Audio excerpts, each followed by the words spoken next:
Chronique d'un séjour au village, nous sommes toujours le 7e jour. Je suis dans une cuisine africaine. On peut voir les 3 pierres qui forment le foyer. D'accord? C'est ici qu'on prépare la nourriture depuis des décennies. Alors, lorsque nous étions petits, il était strictement interdit de poser le pied sur ces cailloux. D'accord? Et parfois, lorsqu'on mettait une marmite au feu, une marmite de couscous par exemple, et quand on se mettait à tourner le couscous, la marmite avait tendance à bouger, ou encore les pierres avaient tendance à bouger. Donc le réflexe c'était de bloquer les pierres pour bien tourner le couscous. Voilà.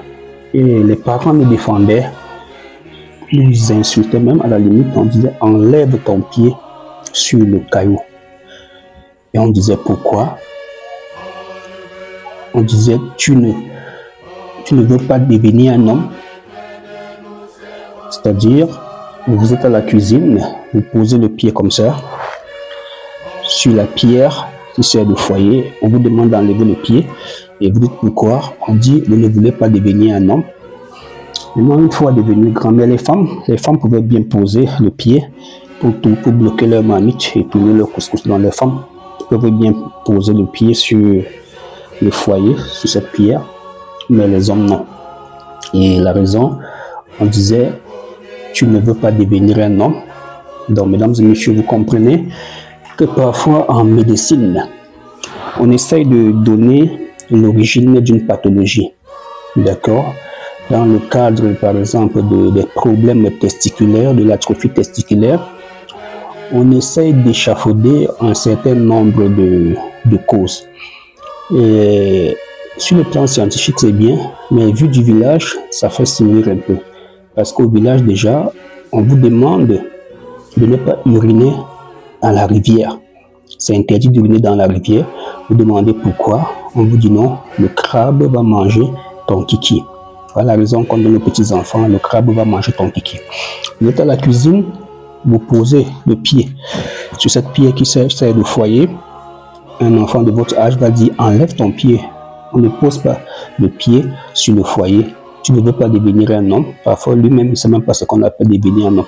Maintenant, plus tard, lorsque nous expérimentons des problèmes, déjà, faiblesse sexuelle, atrophie testiculaire et autres, nous nous rappelons donc de ce que disaient les parents au village. Et lorsque nous revenons de eux, ils nous font comprendre que non, si un homme a l'habitude de poser son pied sur le foyer, avec le feu allumé pour par exemple tourner le couscous, comme ça chauffe, ça va chauffer ses testicules. Vous voyez là par exemple cette position, voilà, là le feu.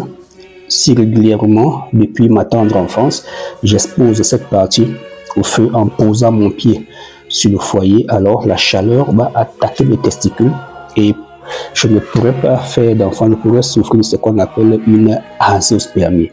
Alors il est toujours important de faire des corrélations entre les interdits du village et l'impact sur la santé. Dans les interdits, on ne prend jamais la peine d'expliquer scientifiquement. Mais lorsque vous prenez de l'âge, vous grandissez, vous faites des études et vous avez de l'expérience comme moi, je peux donc comprendre aisément pourquoi est-ce qu'on demandait aux garçons de ne pas poser le pied sur le foyer. Parce que poser le pied sur le foyer, c'est être trop près du feu.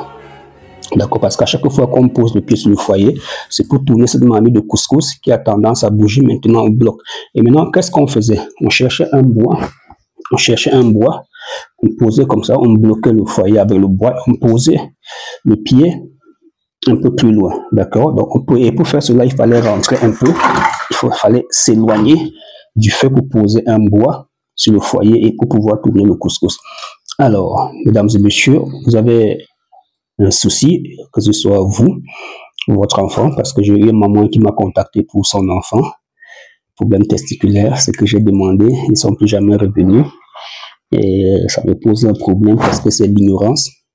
Cet enfant a des petits testicules et il est en train de grandir anormalement. Il est déjà très costaud, dodu. Ce sont les hormones, c'est sa testostérone qui est en train de chuter, mais ces mamans sont en train de tourner en rond. Et plus tard, ce beau garçon que j'ai vu n'aura pas de descendance. Je prie que Dieu puisse mettre la main sur lui. Alors, il est toujours important de se renseigner. C'était le docteur Joya, J7 au village, et aujourd'hui, on parlait de problèmes testiculaires, de stérilité. À bientôt.